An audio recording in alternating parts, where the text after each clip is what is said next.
Although the male and female body structure is different in certain aspects, the brain is structured the exact same.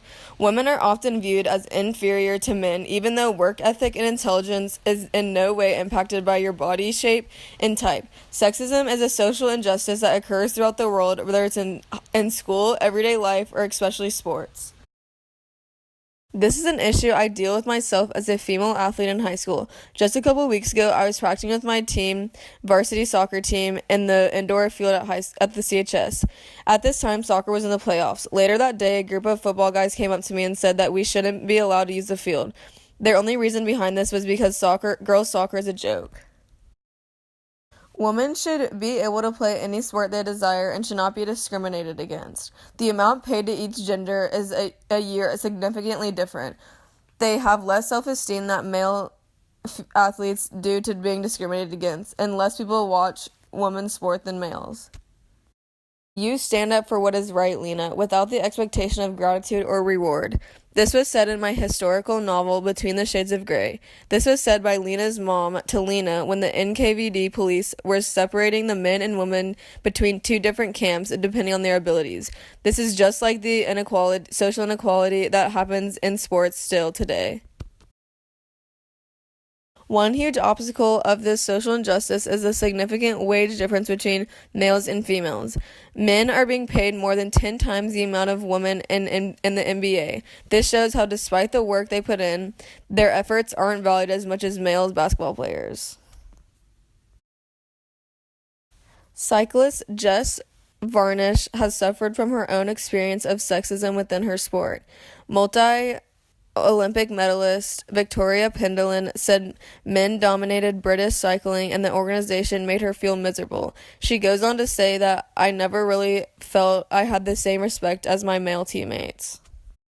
A British cyclist, Shane Sutton, argues that women's sports need to be more predominant. So, on the back of enthusiasm from sports fans, women athletes in cricket and soccer are pushing their wages to levels where they can make a living as professionals. The world governing body has set the tone women are second-class citizens. She wrote in an opinion-based attacking the World Cycling UCI group failure to set a maximum wage for female cyclists. She then goes on to explain that she feels impossible to do the sport she loves without being looked down upon. The poor treatment she received throughout her career was enough to push her over the edge and led to her to quit the sport she loved so much. A female basketball player in the WNBA believes that she has more potential in Europe, where basketball isn't as popular, because she can't play to her full potential due to her being looked down upon and discriminated against throughout her sport in the USA. Western culture has created a paradox for women in athletics, making it seem impossible for a woman to be an athlete. Therefore, no one ends up watching the woman because they think it's a waste of time and a joke to watch. In March 2015, former NCAA ice hockey player Danny Ryland announced the formation of the National Women's Hockey League, the first paying professional women's hockey league in North America. For players like Kaylee Franklin, a defensiveman from British Columbia, she goes on to say it was a life-changing opportunity to continue playing hockey for a salary after college, but both as a college player at Boston University and once Franklin arrived as a pro in Kentucky, she was struck by how many people had never seen a women's hockey team play before. They just aren't aware of it, says Frankton, who recently signed with the New York Riveters. Women's hockey is largely ignored by the mainstream sports media, she says, and fans don't have any weird sort of telepathy that tells them the sport exists. It's not just women hockey that's being ignored. According to the University of Minnesota's Tucker Center for Research on Girls and Women's in Sports, women's athletics receive only about 4% of all sports media coverage. Other studies have put television time as low as 1%. A common argument against this position is that men and women are treated equally throughout sports. However, research shows that men's sports are looked at differently than females. Some examples is because they get paid 10 times more than females do, and females never get a crowd at their games.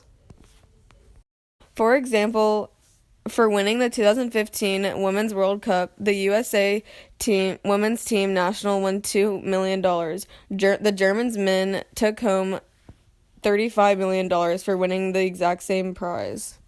The U.S. men's team finished in 11th place and collected $9 million, and each men's team that was eliminated in the first round of the 2014 World Cup got $8,000 million each, which is 4 times as much as the 2015 women's championship team got.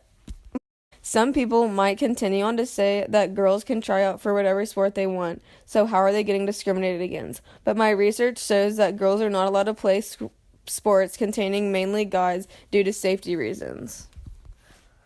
In conclusion, I believe women should be able to play any sport they desire and should not be discriminated against because the amount paid to each gender year is significantly different. They have less self-esteem than male athletes do to being discriminated against, and less people watch women's sports than males. It is imperative that people start treating women equally throughout whatever sport they want to play and desire to play for their passion. To help this in your community, you could start attending more female sports and cheering them on.